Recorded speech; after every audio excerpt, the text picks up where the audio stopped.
Hello, welcome to our weekly mini class together on our positive thought this week on being optimistic. So today, the benefits of both positive thinking and EI, emotional intelligence, are well established and continue to emerge, meaning we understand today that when we consciously work towards acquiring certain emotional skills, as well as work on shifting our thinking, we can improve our overall well-being in multiple ways, perhaps even enhance our immune systems, our physical health. So it seems nothing but beneficial to continually work on becoming a more optimistic human being.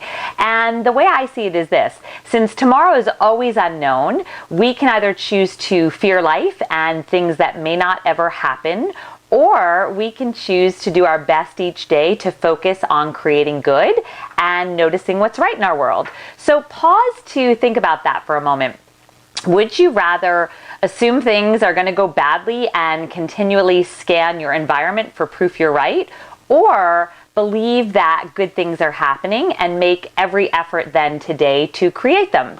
So in my 40 plus years of living and working very closely with over 1,000 women now, it seems to me that pessimism and cynicism only seem to make people bitter and unhappy. They never actually protect anyone from challenging life experiences. Wayne Dyer once beautifully said something too. He said, quote, "Too often we jump to the conclusion that something is impossible simply because we cannot see the solution. No one knows enough to be a pessimist."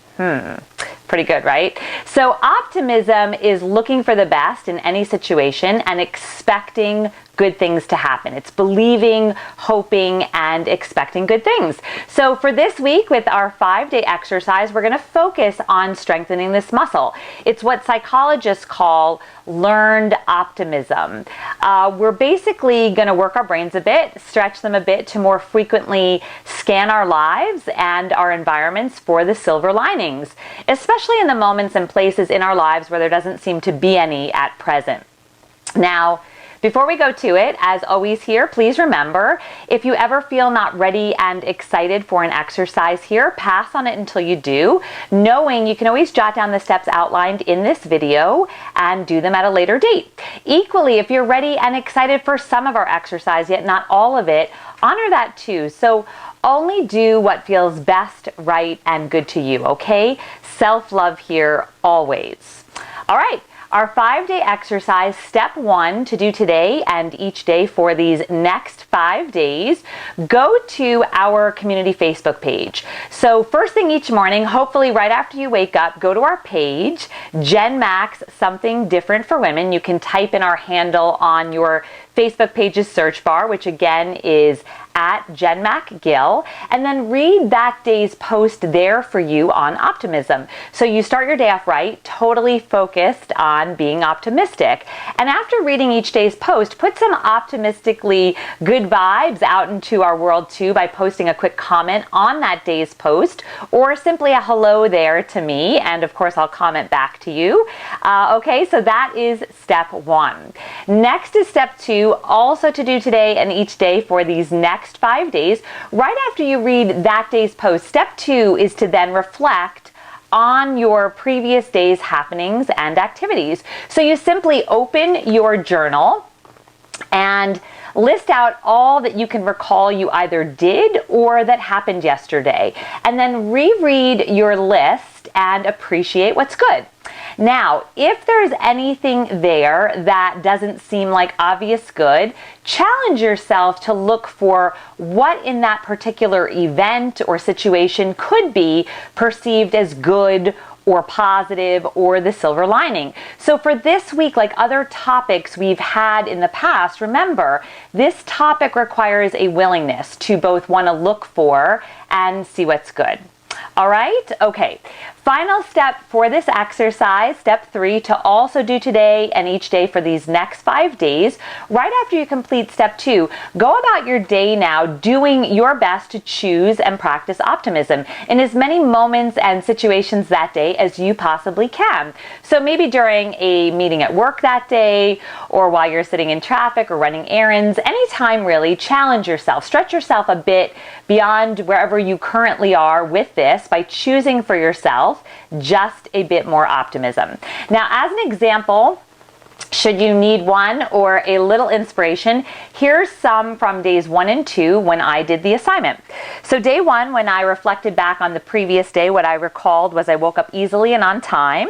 I was able to make my early morning workout class. I had a work meeting. I received a phone call with a very nice business proposal. I got some overdue work done and off to the right person. I had another appointment. I called a friend and caught up via phone call. And I enjoyed some quality family time with Matt and the kids before bed. So when I reflected on this day, I felt a lot of feelings of gratitude and happiness and excitement and fun, and I felt loved. So day 1 of this optimism exercise was great. Day 2, when I reflected on that previous day, what I remembered was I had a work meeting, a work call, I caught up on email, I took our kids to gymnastics, and then I helped put out a quote-unquote fire when a situation occurred in our extended family that was less than ideal. I got through our evening routine easily despite that, and I was still able to get to bed at a decent time. So on day 2, it was a busy day with back-to-back appointments and meetings for me. The situation that occurred later in the day surely gave me an opportunity to put this optimism exercise to the test. So when I sat and reflected on finding the silver lining in it, I was surprised how quickly I found quite a few good things in it. It allowed me to notice growth in myself and the other person involved. It also gave me an opportunity to help another person, and I realized that it gave me an opportunity to practice better letting go of things. So it was awesome to see all that, and I was very excited to get to day 3 of this exercise. Okay, enjoy this week's very positive 5-day assignment. Please, too, use the share button found in our mailer to share this with other like-minded fabulous females who also might want to practice some optimism along with us this week. I wish you a terrific week ahead and a thanks for being you, as I appreciate all the ways you positively contribute to our world, large and small. I look forward to seeing you here again next week. For now, though, enjoy your day. Bye.